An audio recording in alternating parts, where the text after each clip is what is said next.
Bring it on. Now that's the best. That's the best shirt yet. There you go. What's the shirt? Stones. Oh. I had my Bad Company shirt on yesterday. That was yesterday. That's amazing. Yeah. Ready to roll. All right. Cal this week.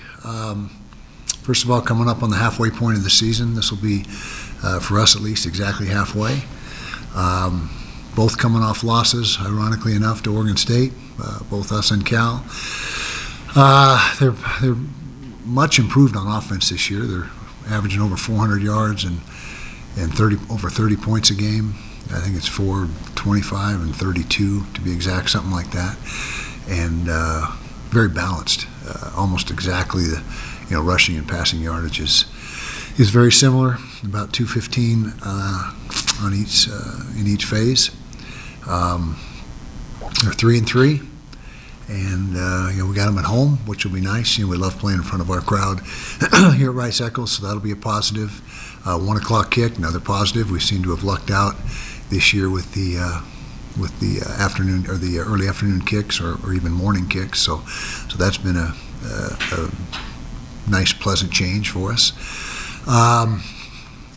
That's where we're at. So, we have the one loss in conference play, which is, disappointing for us, obviously. But I'll be shocked if anybody goes through this league undefeated. I just don't see that happening. Could be wrong, but there's so many good football teams in this league. I just don't know if anybody can run that gauntlet undefeated. But time will tell. So, Justin, what do you got for me today? Okay, so based on the current quarterback situation, does it remind you of back in the John Hayes days when he had a takeover? Very similar. Yep. We were pretty beat up that year, and John came in and did some good things for us, and so there is some similarity to that. But just keep forging ahead. That's all you can do, and that's what we plan on doing. Just moving forward. You said last week that you would know sooner Right. rather than later if Correct. it's available. Is that like Monday? Yeah, Tuesday? that's like today. Yeah, that is today. So we're there. We're at that point. No. If somebody can give me one reason why it would help us win more to announce it, then I'll tell you everything. But I can't think of one thing. If you think of one thing, let me know, because I'd be excited to hear it. So knowing that, getting an answer at some point today about Cam's availability, if he can't go, does he practice at all? Do all those snaps get invested in the starter and the backup? Yeah, if he's unable to go, then we would need to invest all the snaps in the guys that are able to go. Now, I say all the snaps. There's still ways to work Cam into practice without diluting what the other guys are doing. There's different drills and things that he can participate in if it comes to that, and that's essentially what we've been doing a lot of the weeks prior. And so, yeah, he will continue to be involved, but if it's deemed that he can't play, then that will be scaled, obviously, way back from what it would be if he's able to go. Speaking of that backup quarterback situation, you said last week that with Bryson's injury, we may now be in a position where with Batari, Brandon Rose might be held on. Is that still the case? Still the case, yeah. We're still trying to figure out Bryson's situation as well, and so that's two unknowns at this point. Yeah. Do you have clarity on Brandon's availability, his availability? Yes, yeah, he's available. Brandon's available, but like I said, I think last week he's missed 6-7 weeks of ball. That's a big chunk of time to miss and try to come back in and get caught up.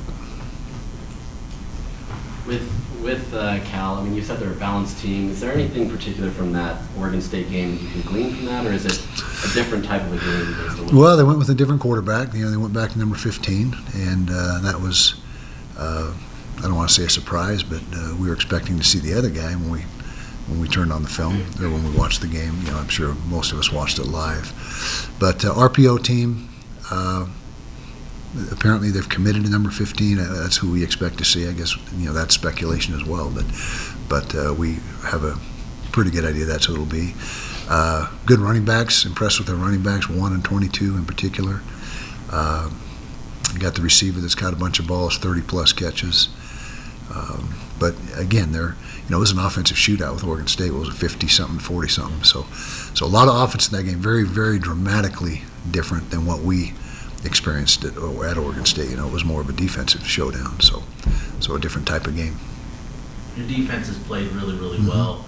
Are there any areas of opportunity for improvement? Always opportunity for improvement. We're not getting quite as many takeaways as we typically have gotten through the years. We're not bad. I think we're in the fourth or fifth in the league in takeaways, but not as many as we're accustomed to. Can always get more pressure on the quarterback, even though we're fourth or fifth in the league in sacks. Run defense has been stout, playing really good there. Third downs have been outstanding.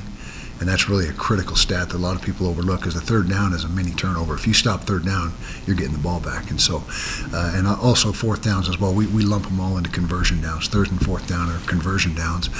And we're playing really well there. So yeah, there's room for improvement, but they've done a lot of good things, a whole lot of good things. Is it your expectation that you'll get some of those guys out, some of those guys who've been out back this week? We hope so. None of them, I can say, none of them were able to go last week. Last week was a week to try to get some guys healed up, but we'll find out more today at practice what we got. What is something right now that you can take pride in about your football team halfway through the season? I would say how they've handled adversity. I think they've done a nice job handling adversity. We had, we've had some tough spots through the season, and they seem to have a great attitude, a great mentality towards that. Stick together, they stuck together very well. We know we've played better on O than we have on D so far, but there's been absolutely no finger pointing or any of that type of thing. They've done a nice job of staying unified, and so yeah, I'd say those things. What is the strength of Cal's defense right now? Good question. Not to say they don't have strength, but just to pick one. They're playing mostly even front. They got some good edge guys. Couple good backers. The boundary corner's a good player. Not a lot of pressure. About 10% on control downs, first, second downs. It goes up to about 25% on third down. But they're just playing very sound, solid football.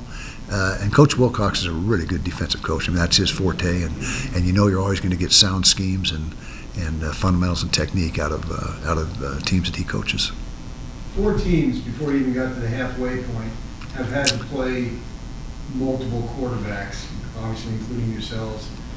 As a program, what can be done to make sure when and if that happens that the backup or backups are ready to go? Yeah, that would be an ideal situation. I'm going to tell you right now, it's much harder to have maintain quality backups in your program because of the portal. Quarterbacks don't want to sit, and if they're think they should be playing, they're not going to hang around as a number 2 or number 3, and so they're going to be on the move. And so that's a very fluid position. A lot of transition. That room has got more change from year to year than any room in the, and I'm sure in anybody's building, just because of the nature of how that works. But if you're this day and age, if you have a solid 2, you're in good shape. And not to say we don't, but it's just more difficult because of the portal and quarterbacks being on the move, and where only one can be on the field. They typically don't want to, unless they're a real young guy behind a senior. That could be the exception. Did you go after a transfer in the portal this year? Did we? No, we were expecting that we'd be set, and I don't know who we could have attracted knowing that Cam was coming back. That's another thing. There was not, who's going to come sit behind Cam? If you're in the portal, you're in the portal to go play somewhere, not sit again or wherever you're doing at your first school. But that was not an ideal situation for really any quarterback to come to us this past offseason. I believe recently the NCAA changed the transfer portal window again. Mm-hmm. Are you in favor of that, or what do you see with that? It's not a big deal. 30 days, 45 days. I mean, it doesn't matter as long as there's going to be opportunities at the end of each semester, is what it sounds like. And so whether they trim it down and you have to make your decision a little sooner or later, I don't think that'll really have much of an impact at all. Kyle, will the quarterbacks who go in the portal who really have leverage and opportunity be guys who go in with a redshirt year plus a couple years to play, so that they are prepared to be a backup if an opportunity opens, but they're also there to compete for starting jobs without losing. I guess that's a scenario, a possibility, but I think most of them go in wanting to find a place to play right away, and a lot of them are guys that were established at the school they're at. There's not some of them are starters already where they're at. They just want to improve their situation or get a bigger chunk of NIL. I mean, there's a lot of reasons why they get on the move, but that certainly could be one of them. If you got a redshirt year and that gives you a little bit of time to learn the system and maybe sit behind an established guy knowing that you're the heir apparent. I guess that's a good point.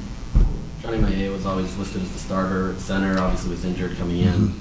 Jaron moves over into that position, he's done it all year. Are you seeing that as kind of the permanent spot for Jaron, or how do you kind of... Not permanent. Did get some guys banged up in the last game, O-line wise, and so we may have to shuffle the deck again this week, and we'll see. It's Monday, and we got the entire week to work through that, but want to get that solved sooner rather than later. But I think today will tell us a lot about where we're at in that regard. I know it will. Same with Jonah Ellis. He, in at least the 2 weeks that was released, he overtook Van. Is that just kind of indicative of how he's played? Or? Yeah, #1 sack guy in the country. At least he was, I think, before this past weekend. I'm not sure if he still is, but he's had a tremendous year and is a tremendous football player, although he got banged up in the last game as well. So we got quite a few question marks that we don't know right now that we got to answer the next day or two. You paid attention to any of the publicity over the weekend since you made the announcement with the trucks? Because it seemed like you talked about ahead of time that it would draw national attention. It seemed like it did. From what I hear, I don't have much time to get online or anything like that, but from what I've got, feedback-wise, very favorable. I guess there's a few naysayers out there, but I think it gave us the net result was very positive, and appreciate the collective making that possible for our guys. I mean, it's no situation's ever perfect, and some were griping, I understand, about, well, not everybody got one. Yeah, well, not everybody gets NIL deals. I mean, that's just the nature of the beast. It's like the NFL. Some guys make $20 million, some guys make $400,000. I mean, it's different. It's different for every guy, and it's it's free enterprise, I guess, what you could say. But definitely a positive for our program. Overall, a big positive and a real selling point for future recruits. Is your running game at this point where you want it? Not at all. Not even close. That's one of the disappointments. Last week we were out without Jaquindon and Charlie, and Mackay, of course, been gone. So it's been Jalen Glover, and he's given us good effort, but we got to get 5 yards a carry is kind of the benchmark of what we're looking for, and we're not getting that, not even close. And so that is a big issue for us right now, and a point of concern. I'm just curious because throughout this season, a couple times you've said, I've never experienced anything like this in my career. When it comes to the injuries, when it comes to the quarterback situation, I mean, really the list goes on. So I'm just curious, what have you learned about this, like for yourself as a head coach, about this season when dealing with such chaos and shake? I don't know. Maybe get a Ouija board or something to help out with the injuries. I don't know. It's stuff that, and we've looked at it from every single angle. Are we doing something wrong in practice? Are we training wrong in the off season? I mean, we look at constant trying to figure out why just the mass influx of guys that can't be on the field, and haven't found any real one thing that we say, oh, that's it. We got it identified. It's just trying to, and maybe it could just be bad luck. That's just an unfortunate situation. But you move on, because like I said, nobody cares. I've said that many times. Your opponents are thrilled that you're all beat up, and so can't feel sorry for yourself. You just got to figure out how to put your best guys out there and put them in position to succeed. That's what we're trying to do. Were you surprised by any of the results in the Pac-12 this weekend? Surprised. Arizona sure played USC tough. 3 overtimes. That was being able to hang with them on the road. That was, I think that's indicative of what Jed Fish has been able to do there. Made a lot of progress. Gosh, I'm trying to think. Colorado won again. I don't think that was a surprise. I think that was a fairly close point spread, as far as the prognosticators, if that's the right word. Refresh my memory. Who else played? UCLA, Washington State. UCLA got them. UCLA's a good football team, particularly on defense, so I don't think that was a surprise, although that game could have gone either way. Huskies, Did they play? I think they were idle. Yeah, they were idle. So no, I don't think there was any big surprises that you look at and say, "Wow, that's a head scratcher." Or that really is something you didn't see coming. I would say that everything was. I don't want to say, what you'd expect, but it was not a real weekend for upsets or surprises in the league. Any other questions? Okay, guys. Thanks.